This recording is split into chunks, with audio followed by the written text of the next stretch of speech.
It's December 21st, and the strange side of history awaits. Today, we have a night the sky fell apart, the darkest day of the year, and a puzzle that changed how we think. Let's begin. On December 21st, 1988, at 7:03, Pan Am Flight 103 vanished from radar over southern Scotland. The Boeing 747, named the Clipper Maid of the Sea, had departed London Heathrow, bound for New York City, carrying 259 passengers and crew, many of them students returning home for Christmas. At 31,000 feet, a bomb concealed in a Toshiba cassette recorder detonated in the forward cargo hold. The explosion tore the aircraft apart in under 3 seconds. Wreckage rained down across 645 square miles, including the quiet town of Lockerbie, where a fully fueled wing section crashed into Sherwood Crescent, destroying multiple homes and killing 11 residents on the ground. Investigators later described bedrooms frozen in time, Christmas presents unopened, and television still on. In total, 270 souls were lost. Years later, Libya accepted responsibility, and an intelligence officer was convicted, though his conviction remains controversial. Declassified documents revealed multiple intelligent warnings about airline bombings had been issued weeks earlier, but they were never acted on.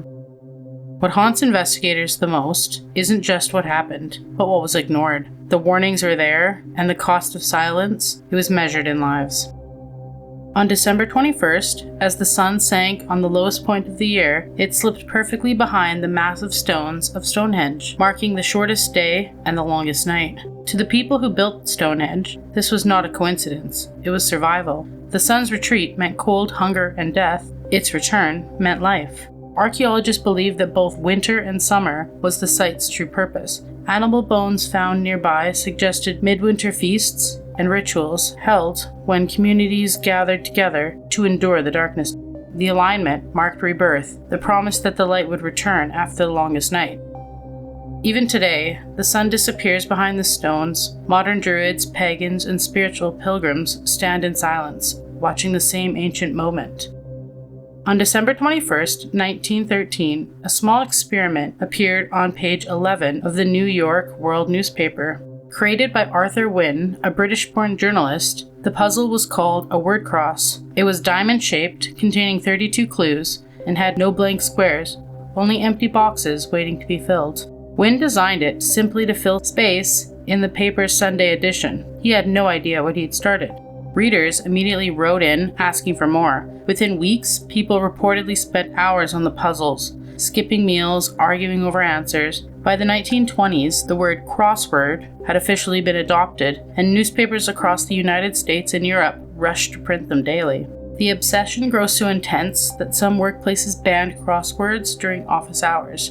In 1924, the first crossword puzzle book was published and became a bestseller overnight. Psychologists later explained why. The human brain craves closure, and the unfinished puzzles creates tension. Solving it releases dopamine. So what began as a harmless newspaper filler became a global ritual.